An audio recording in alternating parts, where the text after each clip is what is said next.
हमारे प्रिय भाई बहनों को फिर से एक बार यीशु मसीह के नाम से हमारा अभिनंदन करते हैं और इस बाइबल वचन के लिए आपको हम सबको स्वागत करते हैं। आइए एक प्रार्थना के साथ शुरू करेंगे।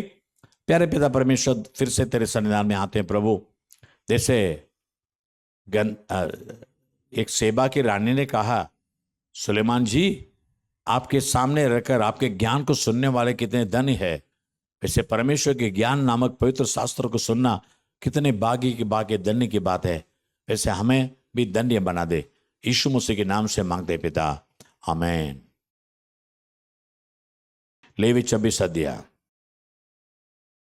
तुम अपने लिए मूर्ति न बनाना और न कोई खुदी हुई मूर्ति या लाट अपने लिए खड़े करना और न अपने देश में दंडवत करने के लिए नकाशीदार पत्थर स्थापित करना, क्योंकि मैं तुम्हारा परमेश्वर गवाह हूं। तुम मेरे विश्राम दिनों का पालन करना और मेरे पवित्र स्थान का भय मानना, मैं यहोवा हूं। यदि तुम मेरी विधियों पर चलो और मेरी आज्ञा को मानकर उसका पालन करो, तो मैं तुम्हारे लिए समय समय पर मेघ बरसाऊंगा तथा भूमि अपनी उपज उपजाएगी और मैदान के वृक्ष अपने अपने फल दिया करेंगे।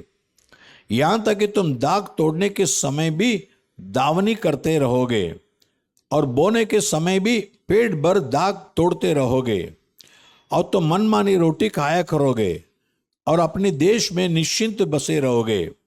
और मैं तुम्हारे देश में सुख चैन दूंगा और तुम सोओगे और तुम्हारा कोई डराने वाला न होगा। और मैं उस देश में दुष्ट जंतुओं को न रहने दूंगा और तलवार तुम्हारे देश में न चलेगी और तुम अपने शत्रुओं को मार भगाओगे और वे तुम्हारी तलवार से मारे जाएंगे। तुम में से 5 मनुष्य 100 को और 100 मनुष्य 10,000 को गधेड़ेंगे और तुम्हारी शत्रु तलवार से तुम्हारे आगे आगे मारे जाएंगे। मैं तुम्हारी और कृपा दृष्टि रखूंगा और तुमको फलवंत करूंगा और बढ़ाऊंगा और तुम्हारे संग अपनी वाचा को पूर्ण करूंगा और तुम रखे हुए पुराने अनाज को खाओगे और नए के रहते भी पुराने को निकालोगे। और मैं तुम्हारे बीच अपना निवास स्थान बनाए रखूंगा और मेरा जी तुमसे घृणा नहीं करेगा। और मैं तुम्हारे मध्य चला फिरा करूंगा और तुम्हारा परमेश्वर बना रहूंगा और तुम मेरी प्रजा बने रहोगे। मैं तो तुम्हारा वह परमेश्वर गवाह हूं जो तुमको मिस्र देश से इसलिए निकाल ले आया कि तुम मिस्रियों के दास न बने रहो। और मैंने तुम्हारे जुए को तोड़ डाला है और तुमको सीधा खड़ा करके चलाया है। यदि तुम मेरी न सुनोगे और इन सब आज्ञाओं को न मानोगे और मेरी विधियों को निकम्मा जानोगे और तुम्हारी आत्मा मेरे निर्णयों से घृणा करे और तुम मेरी सब आज्ञाओं का पालन न करोगे वरन मेरी वाचा को तोड़ोगे, तो मैं तुमसे यह करूंगा, अर्थात मैं तुमको बेचैन करूंगा और क्षयरोग और ज्वर से पीड़ित करूंगा और इनके कारण तुम्हारी आंखें धुंधली हो जाएंगी और तुम्हारा मन अति उदास होगा और तुम्हारा बीज बोना व्यर्थ होगा, क्योंकि तुम्हारे शत्रु उसकी उपज खा लेंगे। और मैं भी तुम्हारे विरुद्ध हो जाऊंगा और तुम अपने शत्रुओं से हार जाओगे और तुम्हारे बैरी तुम्हारे ऊपर अधिकार करेंगे। और जब कोई तुमको गधेड़ता भी न होगा तब भी तुम भागोगे। और यदि तुम इन बातों के उपरांत भी मेरी न सुनो, तो मैं तुम्हारे पापों के कारण तुम्हें 7 गुनी ताड़ना और दूंगा और मैं तुम्हारे बल का घमंड तोड़ डालूंगा और तुम्हारे लिए आकाश को मानो लोहे का और भूमि को मानो पीतल की बना दूंगा और तुम्हारा बल अखारत गंवाए जाएगा, क्योंकि तुम्हारी भूमि अपनी उपज न उपजाएगी और मैदान के वृक्ष अपने फल न देंगे। यदि तुम मेरे विरुद्ध चलते ही रहो और मेरा कहना न मानो, तो मैं तुम्हारे पापों के अनुसार तुम्हारे ऊपर 7 गुना संकट डालूंगा और मैं तुम्हारे बीच वन पक्षी भेजूंगा जो तुमको निवश करेंगे और तुम्हारे घरेलू पशुओं को नष्ट कर डालेंगे और तुम्हारी गिनती घटाएंगे, जिससे तुम्हारी सड़कें सूनी पड़ जाएंगी।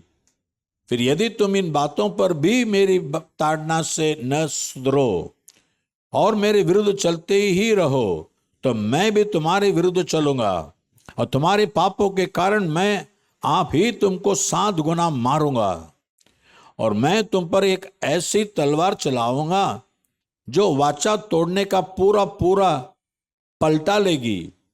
और जब तुम अपने नगरों में जा जाकर इकट्ठे होंगे, तब मैं तुम्हारे बीच मरी फैलाऊंगा और तुम अपने शत्रुओं के वश में सौंप दिए जाओगे। जब मैं तुम्हारे लिए अन्न के आधार को दूर कर डालूंगा, तब 10 स्त्रियां तुम्हारी रोटी एक ही तंदूर में पकाए कर तौल तौल कर बांट देगी और तुम खाकर भी तृप्त न होंगे। फिर यदि तुम इसके उपरांत भी मेरी न सुनोगे और मेरे विरुद्ध चलते ही रहोगे, तो मैं अपने न्याय में तुम्हारे विरुद्ध चलाऊंगा और तुम्हारे पापों के कारण तुमको 7 गुनी ताड़ना और भी दूंगा। और तुमको अपने बेटे और बेटियों का मांस खाना पड़ेगा और मैं तुम्हारे पूजा के ऊंचे स्थानों को ढा दूंगा और तुम्हारे सूर्य की प्रतिमाएं तोड़ डालूंगा और तुम्हारी लोथों को तुम्हारी तोड़ी हुई मूर्तियों पर फेंक दूंगा। और मेरी आत्मा को तुमसे घृणा हो जाएगी और मैं तुम्हारे नगरों को उजाड़ दूंगा और तुम्हारे पवित्र स्थानों को उजाड़ दूंगा और तुम्हारा सुखदायक सुगंध ग्रहण न करूंगा। और मैं तुम्हारे देश को सूना कर दूंगा और तुम्हारे शत्रु जो उसमें रहते हैं वे इन बातों के कारण चकित होंगे। और मैं तुमको जाति जाति के बीच तितर पितर करूंगा और तुम्हारे पीछे पीछे तलवार खींचे रहूंगा और तुम्हारा देश सोना हो जाएगा और तुम्हारे नगर उजाड़ हो जाएगी। तब जितने दिन यह देश सोना पड़ा रहेगा और तुम अपने शत्रुओं के देश में रहोगे, उतने दिन तक वह अपने विश्राम कालों को मानता रहेगा। तभी वह देश विश्राम पाएगा, अर्थात अपने विश्राम कालों को मानता रहेगा। जितने दिन वह सोना पड़ा रहेगा उतने दिन उसको विश्राम रहेगा।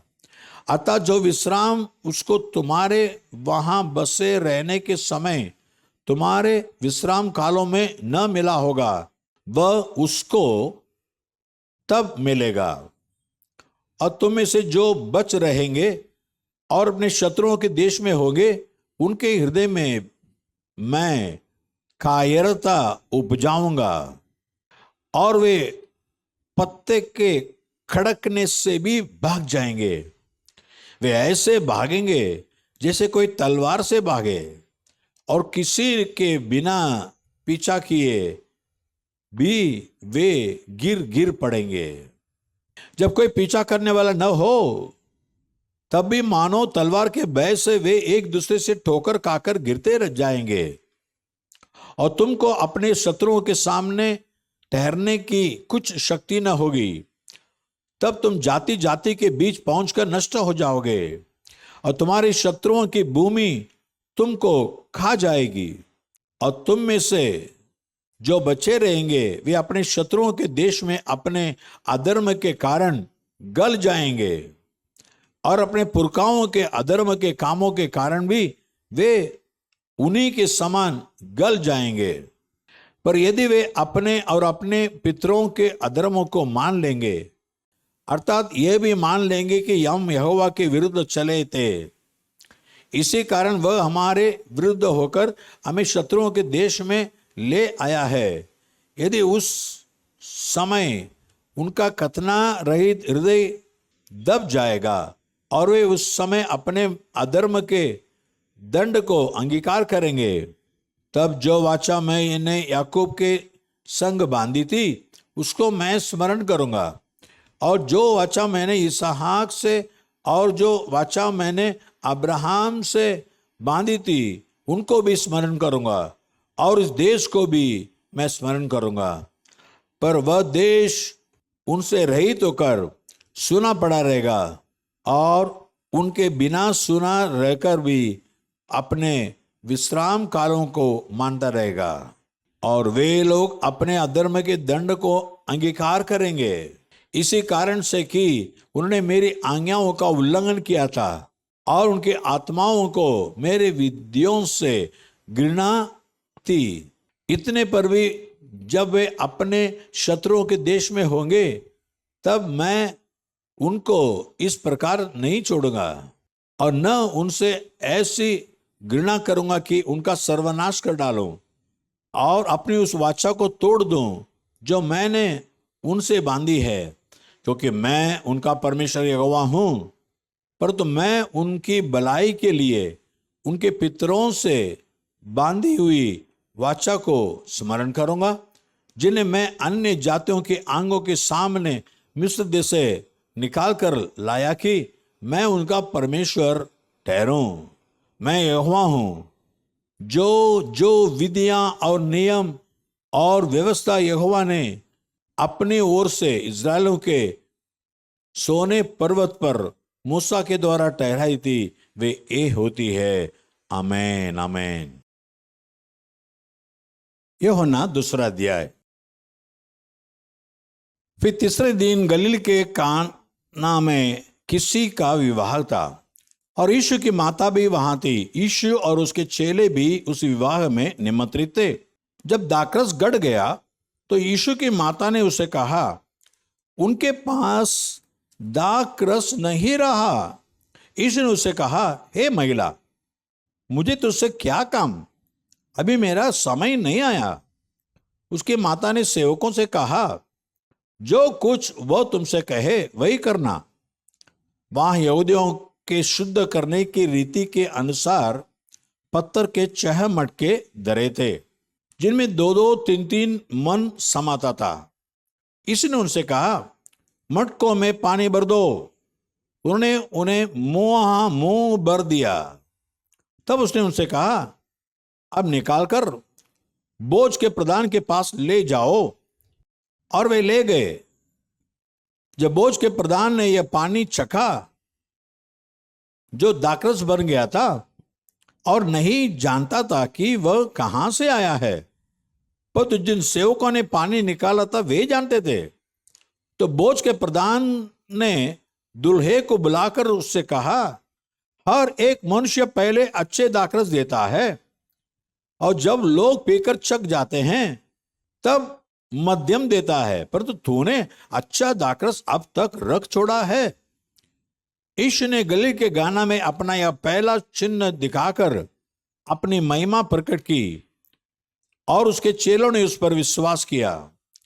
इसके बाद वह और उसकी माता और उसके भाई और उसके चेले कफरनहूम को गए और वहां कुछ दिन रहे। यहूदियों का फसह का पर्व निकट था और यीशु यरूशलेम को गया। उसने मंदिर में बैल, भेड़ और कबूतर के बेचने वालों और सर्राफों को बैठे पाया। तब उसने रस्सियों का कोड़ा बनाकर सब भेड़ों और बैलों को मंदिर से निकाल दिया और सर्राफों के पैसे बिखेर दिए और पीड़ों को उलट दिया और कबूतर बेचने वाले से कहा, इन्हें यहां से ले जाओ, मेरे पिता के घर को व्यापार का घर मत बनाओ। तब उसके चेलों को स्मरण आया कि लिखा है, तेरे घर की धुन मुझे खा जाएगी। इस पर यहूदी ने उससे कहा, तू जो ये करता है तो हमें कौन सा चिन्ह दिखाता है? यीशु ने उनको उत्तर दिया, इस मंदिर को ढा दो और मैं इसे 3 दिन में खड़ा कर दूंगा। यहूदियों ने कहा, इस मंदिर के बनाने में 46 वर्ष लगे हैं और क्या तो उसे 3 दिन में खड़ा कर देगा? पर तो उसने अपने देह के मंदिर के विषय में कहा था। अतः जब मुर्दों में से जी उठा तो उसके चेलों को स्मरण आया कि उसने यह कहा था और उन्होंने पवित्र शास्त्र और उसकी वचन की जो यीशु ने कहा था प्रतीति की। जब वह यरूशलेम में फसह के समय पर्व में था तो बहुतों ने उन चिन्हों को जो वह दिखाता था देखकर उसके नाम पर विश्वास किया, परंतु यीशु ने अपने आप को उनके भरोसा पर नहीं छोड़ा, क्योंकि वह सबको जानता था। और उसे आवश्यकता न थी कि मनुष्य के विषय में कोई गवाही दे, क्योंकि वह आप ही जानता था कि मनुष्य के मन में क्या है। अभी आगे पढ़ेंगे प्रकाशित वाक्य 21 अध्याय। फिर मैंने नए आकाश और नई पृथ्वी को देखा, क्योंकि पहला आकाश और पहली पृथ्वी जाती रही थी और समुद्र में न रहा। फिर मैंने पवित्र नगर नए यरूशलेम को स्वर्ग से परमेश्वर के पास से उतरते देखा। वह उस दुल्हन के समान थी जो अपने पति के लिए श्रृंगार किए हो। फिर मैंने सिंहासन में से किसी को ऊंचे शब्द से यह कहते हुए सुना, देख, परमेश्वर का डेरा मनुष्य के बीच में है। वह उनके साथ डेरा करेगा और वे उसके लोग होंगे, और परमेश्वर आप उनके साथ रहेगा और उनका परमेश्वर होगा। वह उनकी आंखों से सब आंसू पोंछ डालेगा, और इसके बाद मृत्यु न रहेगी, और न शोक, न विलाप, न पीड़ा रहेगी। पहली बातें जाती रही। जो सिंहासन पर बैठा था उसने कहा, देख, मैं सब कुछ नया कर देता हूं। फिर उसने कहा, लिख ले, क्योंकि ये वचन विश्वास के योग्य और सत्य है। फिर उसने मुझसे कहा, ये बातें पूरी हो गई है। मैं अल्फा और ओमेगा, आदि और अंत हूं। मैं प्यासे को जीवन के जल के सोते में से सेंत मेंत पिलाऊंगा। जो जय पाए वही इन वस्तुओं का वारिस होगा, और मैं उसका परमेश्वर होऊंगा और वह मेरा पुत्र होगा। परंतु डरपोकों और अविश्वासियों और घिनौनों, हत्यारों और व्यभिचारियों और ठोनहों और मूर्ति पूजकों और सब झूठों का भाग उस झील में मिलेगा, जो आग और गंधक से जलती रहती है। ये दूसरी मृत्यु है। फिर जिन 7 स्वर्गदूतों के पास 7 अंतिम विपत्तियां से भरे हुए 7 कटोरे थे, उनमें से एक मेरे पास आया और मेरे साथ बातें करके कहा, इधर आ, मैं तुझे दुल्हन अर्थात मेमने की पत्नी दिखाऊंगा। तब वह मुझे आत्मा में एक बड़े और ऊंचे पहाड़ पर ले गया, और पवित्र नगर यरूशलेम को स्वर्ग से परमेश्वर के पास से उतरते दिखाया। परमेश्वर की महिमा उनमें थी, और उसकी ज्योति बहुत ही बहुमूल्य पत्थर अर्थात बिल्लौर के समान यशब की तरह स्वच्छ थी। उसकी शहरपना बड़ी ऊंची थी, और उसके 12 फाटक, और फाटकों पर 12 स्वर्गदूत थे, और उन फाटकों पर इस्राएलियों के 12 गोत्रों के नाम लिखे थे। पूर्व की ओर 3 फाटक, उत्तर की ओर 3 फाटक, दक्षिण की ओर 3 फाटक और पश्चिम की ओर 3 फाटक थे। नगर के शहरपना की 12 नींवें थी, और उन पर मेमने के 12 प्रेरितों के 12 नाम लिखे थे। जो मेरे साथ बातें कर रहा था, उसके पास नगर और उसके फाटकों और शहरपना को नापने के लिए एक सोने का गज था। वह नगर वर्गाकार बसा हुआ था, और उसकी लंबाई, चौड़ाई और बराबरी थी। और उसने उस गज से नगर को नापा तो 750 कोस का निकला। उसकी लंबाई और चौड़ाई, ऊंचाई बराबर थी। उसने उसकी शहरपना को मनुष्य के अर्थात स्वर्गदूत के नाप से नापा तो 144 हाथ निकली।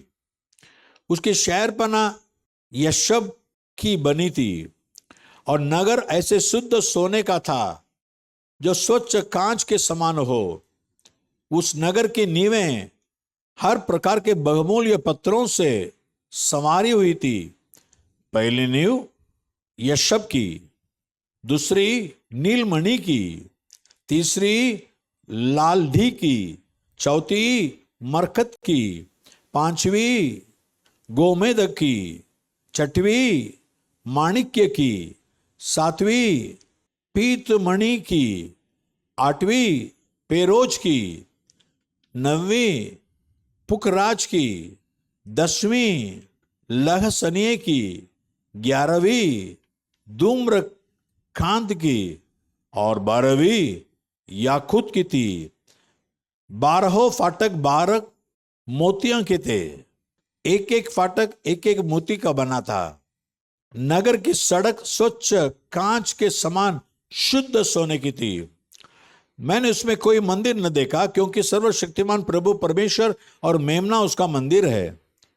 उस नगर में सूर्य और चांद के उजाले की आवश्यकता नहीं, क्योंकि परमेश्वर के तेज से उसमें उजाला हो रहा था और मेमना उसका दीपक है। जाति जाति के लोग उसकी ज्योति में चले फिरेंगे और पृथ्वी के राजा अपने अपने तेज का सामान उसमें लाएंगे। उसके फाटक दिन को कभी बंद न होंगे और रात वहां न होगी। लोग जाति जाति के तेज और वैभव का सामान उसमें लाएंगे, परंतु उसमें कोई अपवित्र वस्तु या घृणित काम करने वाला या झूठ का गढ़ने वाला किसी रीति से प्रवेश न करेगा, पर केवल वे लोग जिनके नाम मेमने के जीवन की पुस्तक में लिखे हैं। हालेलुया। जीवन के मेमने के जीवन की किताब में, पुस्तक में जिनका नाम लिखा गया है, वही स्वर्ग के अंदर नए यरूशलेम के अंदर प्रवेश कर सकता है। क्या आप तैयार है? क्या आज यीशु के लहू से अपने पाप को धोने के लिए यीशु से कहिए, आपका जीवन का हर पाप को यीशु अपने लहू से धो डालेगा। और वही तो हमारा परमेश्वर है, उसी के जरिए हम स्वर्ग में प्रवेश कर सकते हैं।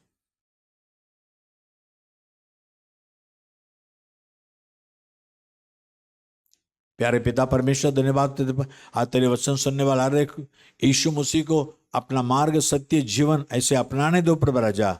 यीशु ही मरे हुओं का, जीवित लोगों का परमेश्वर है। धन्यवाद करते हैं, जी उठने वाले भी मसीह के साथ 1000 साल रहेंगे, राज करेंगे और उस सत्य में हमें भाग मिलना चाहिए। हमारे साथ रह प्रभु, हमें बराबर अगुवाई कर, हम परमेश्वर के प्रिय जीवन कैसे बिताना है ये वचन के जरिए जानने के मदद कर। यीशु मसीह के नाम से मांगते हैं अच्छे से पिता, आमीन आमीन। God bless you. परमेश्वर आपको आशीष करे। तो लगातार वचन सुनते रहिए। हर दिन शाम को 6 बजे आपको हिंदी में वचन मिलेगा। Every day evening 6 PM you are reading in Hindi. और हर दिन सुबह 6:30 बजे तमिल में होती है बैरवचन, और इंग्लिश में, अंग्रेजी में रात को 8:30 बजे हर दिन नाइट 8:30 तमिल बाइबल रीडिंग। भाग लीजिए, आशीष पाइए। प्रभु आपको आशीष करे। आमीन।